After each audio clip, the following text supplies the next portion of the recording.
Dejé a mi esposo por mi jefe, y arruiné mi vida creyendo que era amor. No recuerdo el momento exacto en el que dejé de reconocerme. Solo sé que, cada mañana, al mirarme en el espejo, veía a una mujer que no terminaba de encajar con la imagen que tenía de mí misma.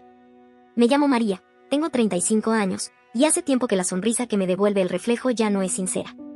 Está ahí por costumbre, por inercia, pero no nace de ningún lugar verdadero. Hubo un tiempo en el que creía que era una buena mujer. Responsable, trabajadora, coherente con lo que decía y con lo que hacía. Crecí en una familia donde la palabra tenía peso, donde cumplir lo prometido era casi un valor sagrado. Mi madre repetía siempre que una mujer vale tanto como su palabra. Durante años pensé que la mía era firme. Hoy no estoy tan segura. Desde joven fui ambiciosa. No en el sentido superficial, sino en esa necesidad constante de avanzar, de no quedarme quieta. Me aterraba la idea de conformarme, de vivir en piloto automático. Siempre quise más, aunque muchas veces no supiera definir exactamente qué significaba ese más. Al mismo tiempo, era emocional, impulsiva, intensa. Una combinación que puede ser peligrosa cuando la vida empieza a poner tentaciones delante. Antes de Nicolás tuve relaciones breves, dispersas, sin demasiado peso emocional. Algunas terminaron por aburrimiento, otras por decepción. Ninguna dejó una marca profunda. Yo era independiente, autosuficiente, convencida de que el amor no tenía por qué ser el centro de todo. Hasta que lo conocí. Nicolás no era el tipo de hombre que llamara la atención al entrar a una habitación. No destacaba por su apariencia ni por su carisma. Pero tenía algo que, desde el primer momento, me hizo bajar la guardia. Una forma tranquila de estar, una presencia constante que no necesitaba imponerse. Con él no sentía urgencia ni ansiedad. Sentía calma. Su voz era serena, sus movimientos medidos, su manera de pensar muy distinta a la mía.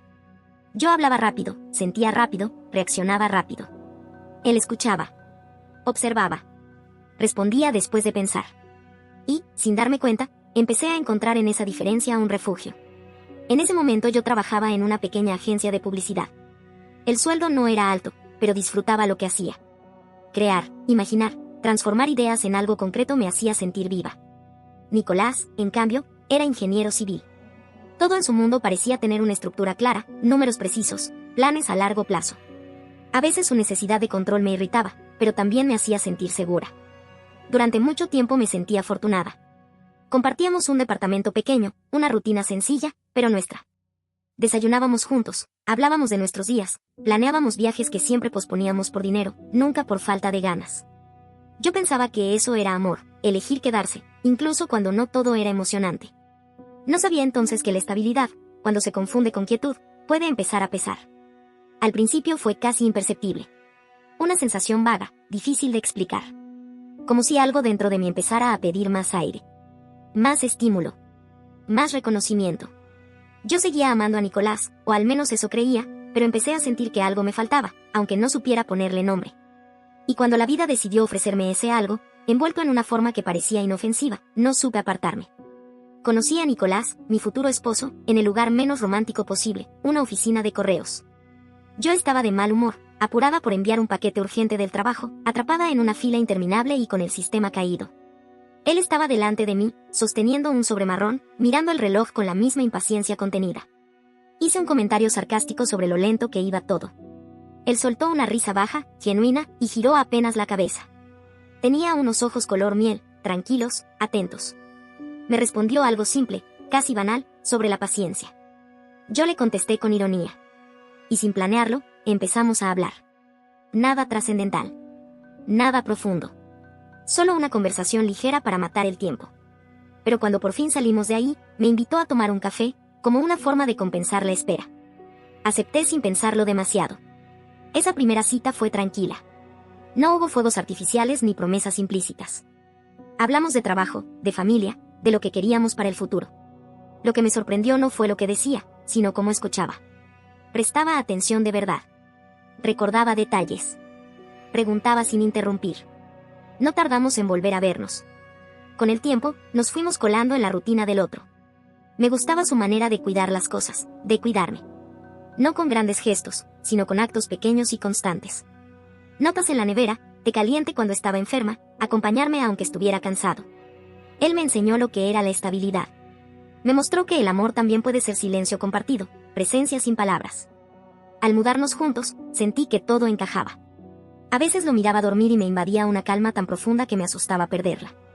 Me veía envejeciendo a su lado, construyendo algo sólido. Y durante mucho tiempo, creí que eso sería suficiente. Creí que sabía quién era. Creí que sabía lo que quería. No tenía idea de lo frágil que podía ser todo. Pasaron casi 4 años de noviazgo antes de que Nicolás me hablara de matrimonio. Nunca fue un hombre de gestos grandilocuentes, y su manera de proponerlo no fue distinta. Estábamos en casa, una noche cualquiera, cocinando pasta. Yo removía la salsa distraída cuando lo escuché decir mi nombre con una seriedad suave que me hizo girar. ¿Y María, te casarías conmigo? Me quedé quieta, con la cuchara suspendida en el aire. No era el escenario que muchas imaginan, no había música ni discursos preparados. Solo nosotros, la cocina desordenada y una pregunta directa. Me reí, más por nervios que por sorpresa. ¿Ahora? Le respondí. Él sonrió, negando con la cabeza. No ahora. Pero pronto quiero hacerlo bien. Y cumplió. Meses después, durante una cena sencilla con amigos, sacó un anillo pequeño, discreto, de oro blanco con una piedra que no brillaba por su tamaño sino por su elegancia. No lloré. Reí. Porque sentí que todo estaba en su lugar, que ese paso era la continuación lógica de una historia que había crecido con cuidado. La boda fue simple, sin lujos ni excesos. Nada espectacular. Pero fue hermosa. Nicolás lloró al verme entrar, y en ese instante supe, con una certeza casi absoluta, que estaba tomando la decisión correcta. Pensé que el amor, cuando es tranquilo, también puede ser profundo. No entendía todavía que el amor no se rompe de golpe. Se va desgastando en silencio. Durante los primeros años de matrimonio fuimos felices. No una felicidad intensa ni perfecta, sino una que se construía con rutinas compartidas. Desayunos apresurados entre risas, caminatas sin destino los fines de semana, domingos de limpieza con música sonando de fondo. Teníamos desacuerdos, claro. Yo era más expresiva, más impulsiva. El más reservado, más metódico. Pero creía que nos equilibrábamos. Con el tiempo, la vida empezó a acelerarse. Nicolás se volcó de lleno a su trabajo. Los proyectos se acumulaban y las jornadas se alargaban. Llegaba tarde, cansado, con la cabeza aún puesta en cálculos y plazos.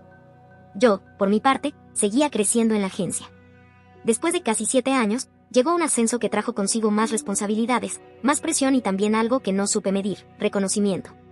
Me gustaba sentir que mis ideas importaban. Que me escuchaban. Que mi trabajo tenía peso.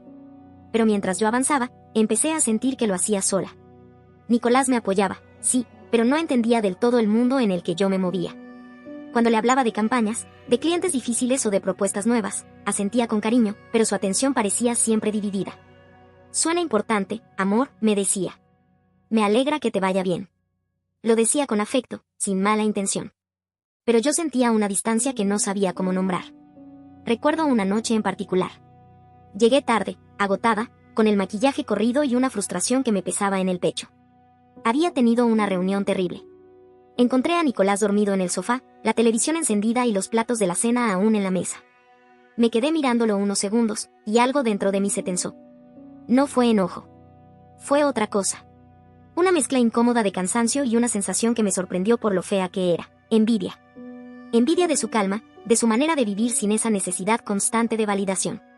Él dormía tranquilo. Yo me sentía ardiendo por dentro. A partir de ahí, las discusiones empezaron a aparecer. Al principio eran pequeñas, casi insignificantes. Los horarios, las tareas de la casa, el poco tiempo juntos. Pero el problema no estaba en lo cotidiano. El problema era que yo empezaba a sentirme invisible. Necesitaba algo que ya no encontraba en casa. Quería sentirme vista, deseada, admirada. Y sin que Nicolás lo supiera, empecé a buscar eso en otros lugares. Me distraía más en la oficina. Me observaba en los reflejos de las ventanas, preguntándome en qué momento me había vuelto predecible.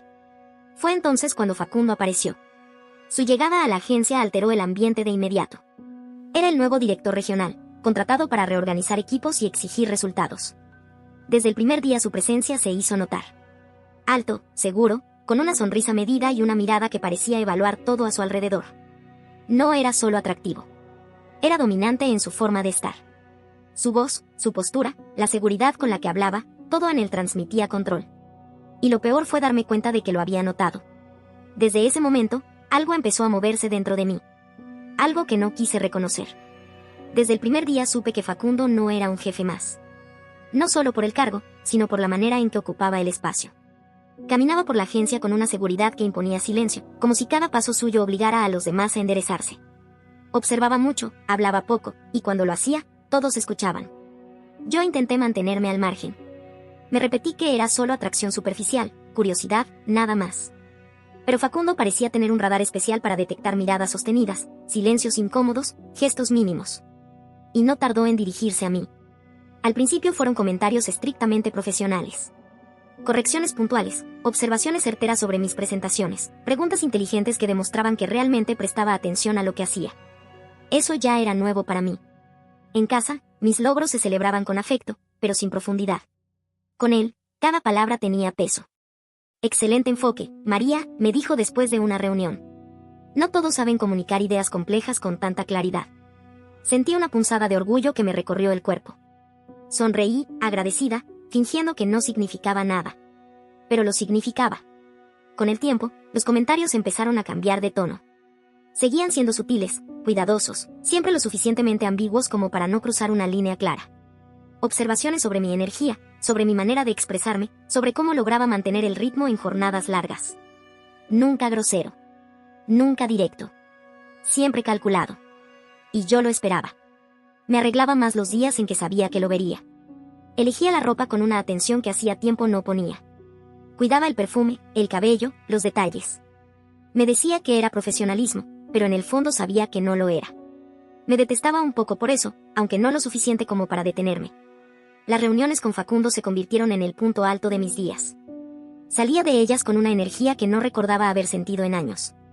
Y esa energía contrastaba de forma brutal con la rutina en casa.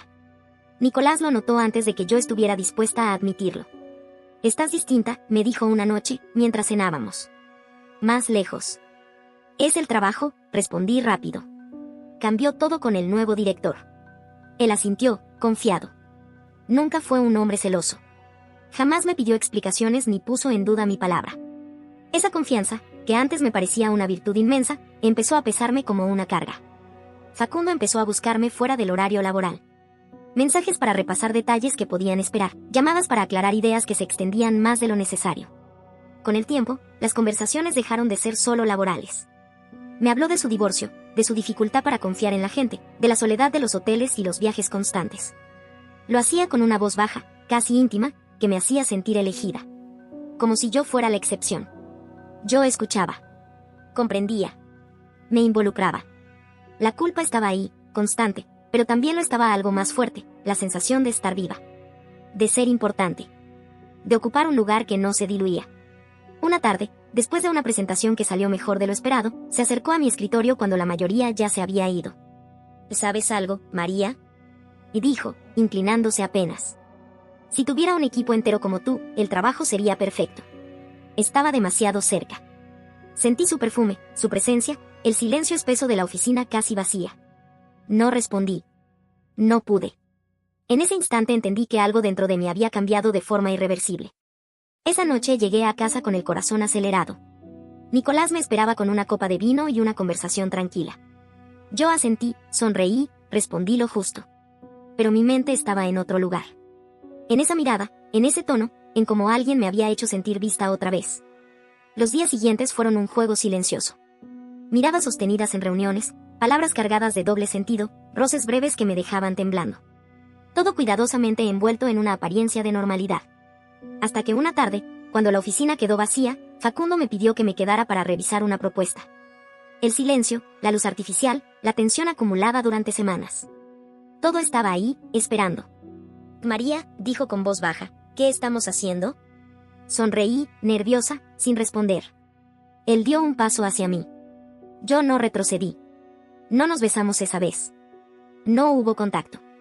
Pero ya era tarde. Porque el verdadero engaño no empieza con un beso, sino con la decisión de desearlo. Esa noche, en la cama junto a mi esposo, sentí una distancia que nunca había sido tan evidente. Nicolás dormía tranquilo, confiado. Yo permanecí despierta, con el corazón golpeándome el pecho, sabiendo que si no me detenía, iba a perderlo todo.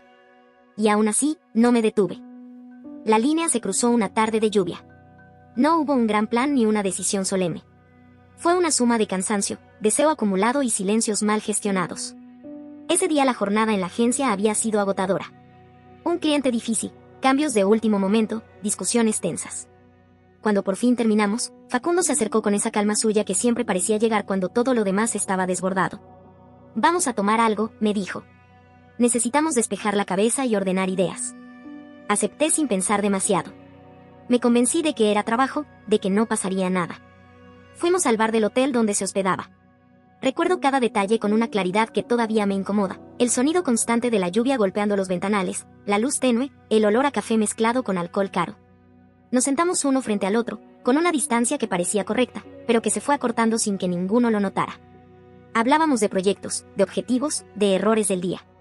Pero debajo de cada palabra había algo contenido, una tensión que llevaba semanas creciendo. Facundo jugaba con el vaso, sin mirarme directamente. ¿Nunca sentís que estás viviendo a medias, María?, preguntó de pronto. Levanté la vista, sorprendida.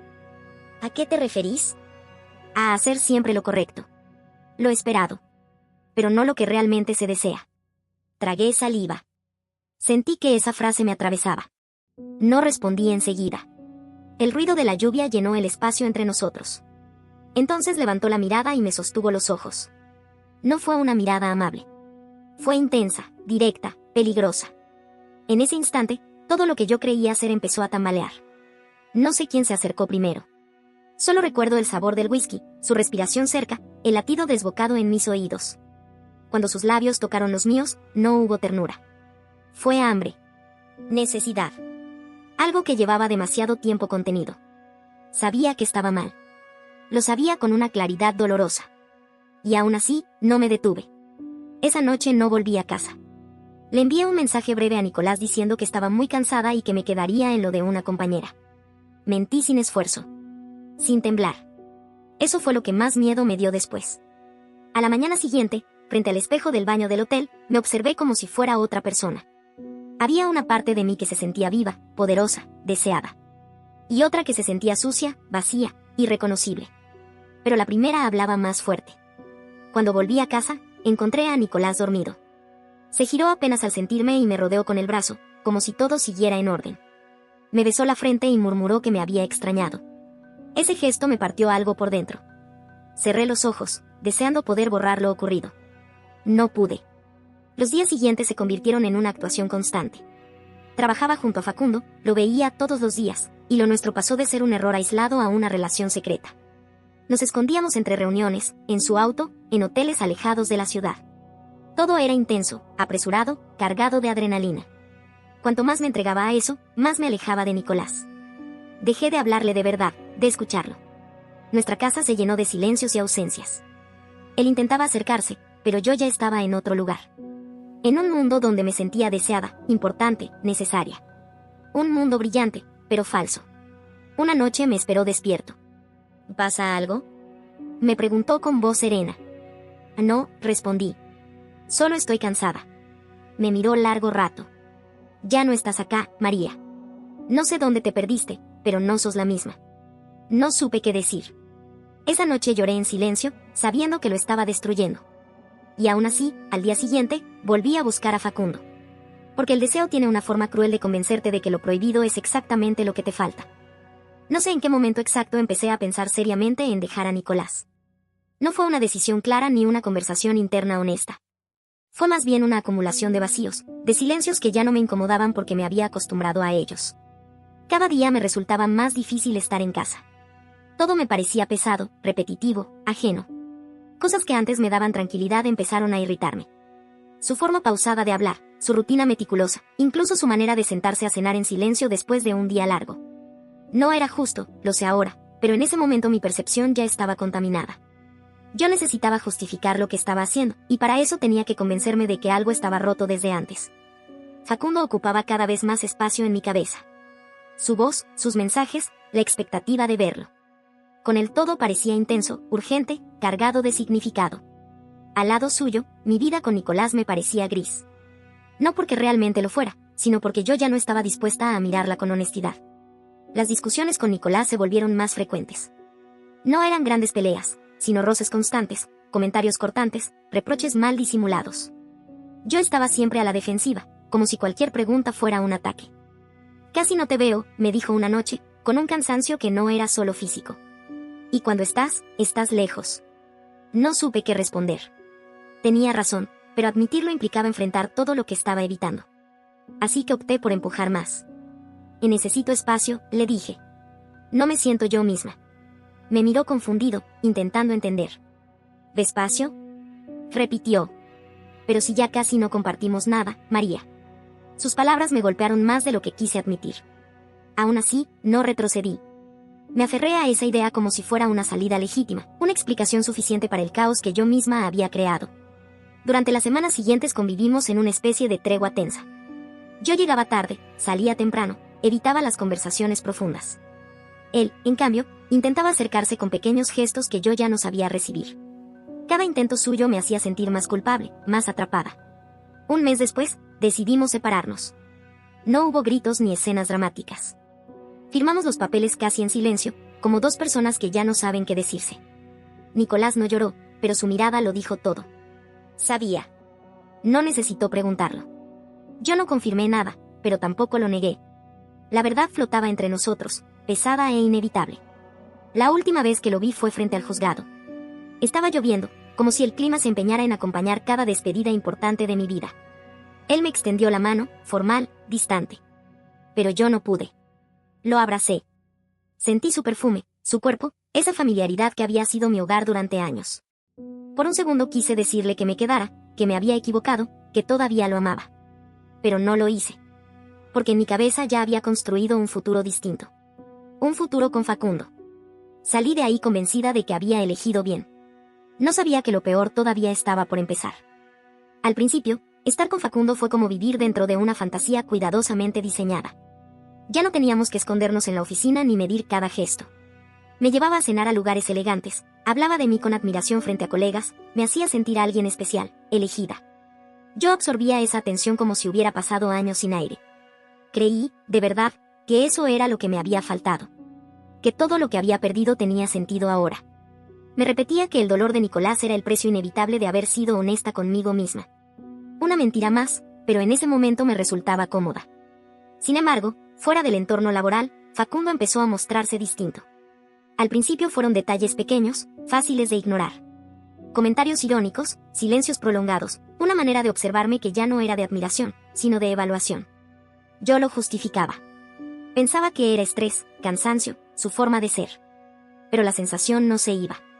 Con el paso de los meses, su tono cambió. Los elogios se volvieron escasos y, cuando aparecían, venían acompañados de una crítica sutil. Nada directo, nada que pudiera señalar sin parecer exagerada. Solo lo suficiente para hacerme dudar de mí misma. «Te estás creyendo más importante de lo que sos», me dijo una vez, después de una reunión tensa. Sonreí, fingiendo que no me afectaba. Por dentro, algo se quebró. Yo había dejado una vida entera atrás por sentirme valiosa, y ahora esa misma sensación empezaba a desmoronarse. Empecé a notar cosas que antes no quería ver. Mensajes que ocultaba, llamadas que respondía lejos de mí, miradas que se desviaban hacia otras mujeres con una naturalidad que ya no podía ignorar. Comentarios ambiguos sobre compañeras de trabajo. La historia comenzaba a repetirse, solo que esta vez yo ocupaba el lugar que antes había evitado mirar. La incomodidad crecía. Yo intentaba hablarlo, pero Facundo siempre encontraba la manera de minimizarlo. «Estás exagerando», me decía. «Sos muy intensa». Esa palabra se me quedó clavada. Intensa. Como si sentir fuera un defecto. Una noche, mientras cenábamos, me animé a preguntarle lo que llevaba tiempo evitando. «¿Qué somos vos y yo?», y le pregunté, tratando de mantener la voz firme. Facundo sonrió con indiferencia, como si la pregunta lo aburriera. «Somos adultos que se divierten», respondió. «No hace falta complicar las cosas». Sentí que el piso se abría bajo mis pies. Todo lo que había sacrificado, mi matrimonio, mi estabilidad, mi dignidad, no significaban nada para él. Yo no era un proyecto, ni una elección. Era un entretenimiento. Esa noche volví sola a casa. Abrí una botella de vino y me senté en el silencio que había aprendido a habitar. Entre lágrimas, busqué en mi teléfono el número de Nicolás. No estaba. Lo había borrado meses atrás, convencida de que así cerraría el pasado. Me quedé mirando la pantalla, con el dedo suspendido, deseando poder decirle todo. Que me había equivocado. Que lo amaba. Que me perdonara. Pero no lo hice. Porque entendí que él ya había seguido adelante. Y que la única que seguía atrapada era yo. Después de esa conversación, Algo se rompió definitivamente dentro de mí. No fue un quiebre ruidoso, ni una escena dramática. Fue más bien una caída silenciosa. Empecé a mirar a Facundo con otros ojos, ya sin la venda de la ilusión. Cada gesto suyo, cada comentario, cada ausencia, confirmaba lo que me había negado durante meses. Nuestra relación siguió, pero ya no era lo mismo. Yo estaba más callada, más alerta. Observaba detalles que antes justificaba, su impaciencia, su forma de desaparecer cuando algo no le convenía, su necesidad constante de sentirse superior. Me hablaba como si me estuviera haciendo un favor por quedarse. Y yo, que había dejado una vida entera por sentirme elegida, ahora me descubría tratando de no incomodarlo. En el trabajo, la dinámica también cambió. Ya no me miraba con admiración, sino con exigencia. Cada error mínimo se volvía una oportunidad para marcar distancia, para recordarme quién tenía el poder. Me sentía pequeña. Irónicamente, en el mismo lugar donde había empezado a sentirme grande. A veces, al salir de la agencia, caminaba sin rumbo antes de volver a casa. No quería enfrentar el silencio, pero tampoco tenía a dónde ir. Me encontraba pensando en Nicolás más de lo que quería admitir. En su calma. En su manera de estar sin imponer. En la seguridad que había despreciado cuando me parecía insuficiente. No pensaba en él como una posibilidad de regreso. Sabía que eso ya no existía. Pensaba en él como en algo perdido para siempre por mi propia mano. Facundo notó mi cambio. «Estás rara últimamente», me dijo una noche. «Como apagada». No respondí. ¿Cómo explicarle que lo que se había apagado era la fantasía? ¿Que ya no me sentía especial, solo usada? Empezaron las discusiones. No por celos ni reclamos grandes, sino por cosas pequeñas que escondían un desgaste profundo. Yo pedía presencia. Él respondía con sarcasmo. Yo pedía claridad. Él evitaba cualquier conversación que implicara responsabilidad. Una tarde, sin dar demasiadas explicaciones, me dijo que necesitaba espacio. La ironía me golpeó de lleno. Espacio. Esa palabra que yo había usado para empujar a Nicolás fuera de mi vida ahora volvía, vacía, dirigida hacia mí. Acepté sin discutir. No tenía fuerzas para pelear por algo que ya sabía que no existía. Pasaron días sin vernos, sin mensajes, sin llamadas. Y por primera vez desde que todo había empezado, no sentí ansiedad. Sentí cansancio. En ese silencio entendí algo que me dolió más que cualquier abandono. Yo ya había perdido mucho antes de que Facundo decidiera soltarse. Había perdido el respeto por mí misma.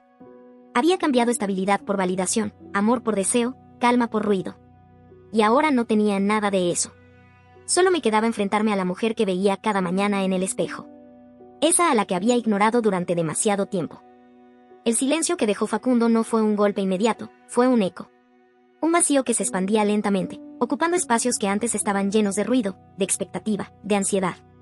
Al principio pensé que me sentiría liberada, pero no fue así. Me sentí expuesta. Como si, al desaparecer él, quedara al descubierto todo lo que había evitado mirar. Volvía a casa y no había nadie esperando. No había mensajes pendientes, ni planes improvisados, ni excusas que sostener. Solo yo, mis decisiones y una tranquilidad incómoda que no sabía cómo habitar. Me movía por el departamento como una extraña, reconociendo cada rincón, pero sin sentirlo mío del todo. Empecé a repasar mentalmente cada paso que me había traído hasta ahí. No con nostalgia, sino con una lucidez dolorosa. Entendí que no había sido solo Facundo. Él fue el catalizador, no la causa. El verdadero quiebre había empezado mucho antes, cuando dejé de decir lo que necesitaba, cuando confundí estabilidad con estancamiento y admiración con amor. Pensé mucho en Nicolás. No desde el deseo de volver, sino desde la comparación inevitable. Él había estado ahí incluso cuando yo ya no sabía estar conmigo misma. Me había amado sin ruido, sin juegos, sin condiciones ocultas. Y yo lo había cambiado por una promesa frágil que se deshizo apenas dejó de ser conveniente. No intenté buscarlo. No porque no quisiera, sino porque entendí que hacerlo sería otro acto egoísta. Él no merecía mis arrepentimientos tardíos ni mis intentos de reparación. Había seguido adelante, y yo debía aprender a hacer lo mismo, aunque doliera. En el trabajo pedí unos días libres. Necesitaba distancia, no solo de Facundo, sino del lugar donde había comenzado a perderme. Durante ese tiempo caminé mucho, pensé más de la cuenta, lloré cuando ya no podía evitarlo. No era tristeza pura. Era vergüenza. Vergüenza por haberme traicionado a mí misma antes que a nadie. Empecé a aceptar algo que hasta entonces me había resistido a reconocer. No todo deseo es una señal, no toda emoción es un camino correcto. A veces es solo una carencia mal interpretada. Y yo había tomado decisiones permanentes para llenar vacíos temporales. No me sentía fuerte. Tampoco renovada. Solo más consciente. Y esa conciencia pesaba. Porque no traía consuelo inmediato, solo responsabilidad. Por primera vez en mucho tiempo, dejé de buscar validación afuera. No porque ya no la necesitara, sino porque entendí que ninguna mirada ajena podía devolverme lo que había perdido si yo no empezaba por mirarme con honestidad. La mujer del espejo seguía ahí. Ya no fingía una sonrisa. Me observaba en silencio, esperando algo distinto de mí. Con el paso de los días, la intensidad del ruido interno empezó a bajar. No desapareció, pero dejó de gritar. Aprendí a convivir con mis pensamientos sin buscar una distracción inmediata, sin llenar cada silencio con excusas o justificaciones. Era incómodo, pero necesario. Volví al trabajo con una actitud distinta. Profesional, correcta, distante. Facundo seguía ahí, pero ya no ocupaba ningún lugar emocional. Nos tratábamos con formalidad, como si nunca hubiera existido nada más. Esa indiferencia era, en el fondo, un alivio. No había reproches ni explicaciones pendientes. Solo consecuencias. Una tarde, mientras ordenaba papeles antiguos en casa, encontré una caja con fotos. Nicolás y yo en viajes simples, sonriendo sin esfuerzo, abrazados sin pose.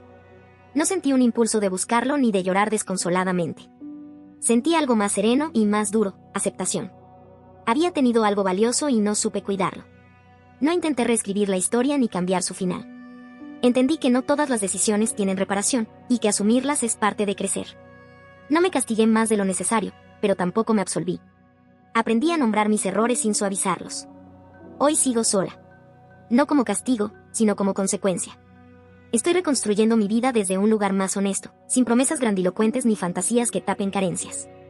No sé qué vendrá después. No tengo respuestas claras ni certezas reconfortantes. Solo sé que el amor que perdí no fue reemplazado por nada mejor. Que confundí deseo con plenitud y validación con valor. Y que dejar a mi esposo para buscarme en otro lugar no me salvó. No valió la pena. Eso es lo único que ahora puedo decir sin dudar.